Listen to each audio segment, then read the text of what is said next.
Today we're showing you a Kubota L4330 tractor. It's a four-wheel drive tractor with a Kubota LA853 front loader.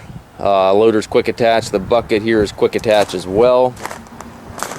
There's a skid steer style hookup for your bucket connection. Engine is prior to all the Tier 4 emission regulations. It's a nice tractor. It does have a couple scratches and scuffs, which can be expected of a tractor in this age range.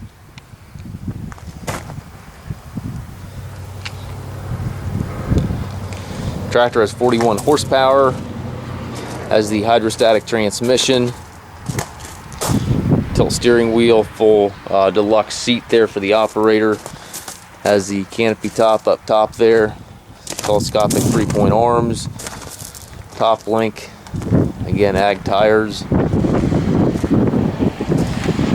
It's a nice clean little tractor. Again, it does have a couple scuffs, couple scratches. It's certainly not a new tractor, but it is a very functional, good working used tractor with a couple scuffs in it, if I can get that out.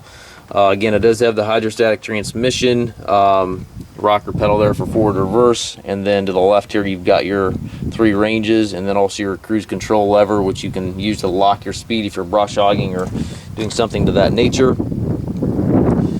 The tractor is just under 1,300 hours on it. It's a nice tractor. If you have any questions regarding the unit, please contact us. We do offer low rate financing for qualified customers. We also can take trade-ins, and we also can arrange shipping anywhere here within the US. If you have questions, please contact us.